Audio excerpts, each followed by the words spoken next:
All right, I'm going to do a quick tutorial on how to find slope.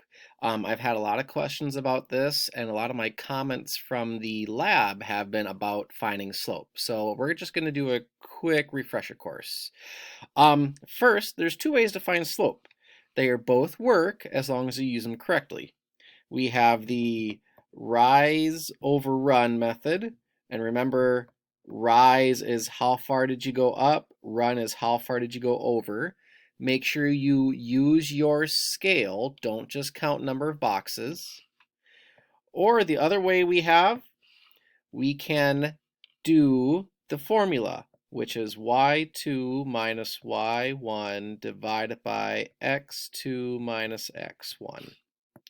So I'm going to show an example using both of these. So what you need to do is after you plot your points and you've graphed your line, so you see I have 3 straight lines here, even though they don't hit all the points, they are as close as possible to all of them. I'm going to find the slope of the red line first. So I need to choose 2 easy to read points on this line. One point could be this one. So this one, you see it's like right in the middle and it's on the line. So if I were to write a coordinate point, this would be the point 9, comma 40. Okay, I need to choose one more easy to find point. It can be anything that you want. I think I might choose this one actually. I know it's really close, but it's really easy because it's on the 8 and it's like right in the middle. So this would be the point 8, comma, I'm calling it 35. All right, so to do rise over run, you make your triangle. So rise, so I went up and then I went over. How much did I go up? Some of you would say that you went up 1/2. And if you said that, you're wrong.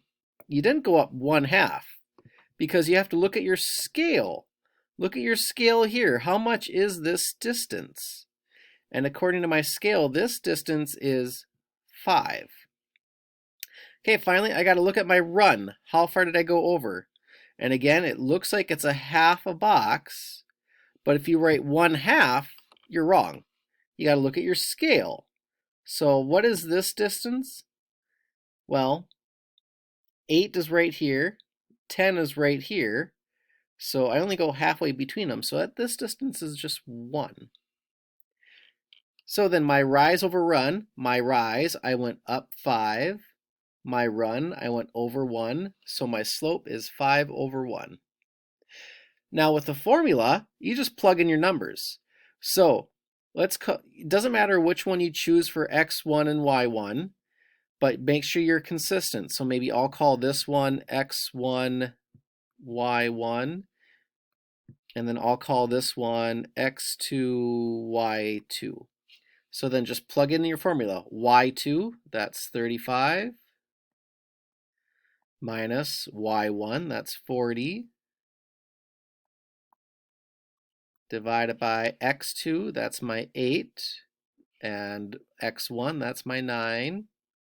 So I get -5 over -1, and that is the same thing as 5 over 1 because the two negatives cancel out. All right, that's the first one. Let me erase what I did. We're going to do the blue line now. So finding the slope of the blue line. Again, I need to choose 2 easy points on this line. And I see right here, this is kind of an easy point because you kind of see it's at 11 down here and it's on this 30. So this would be the point 11, 30.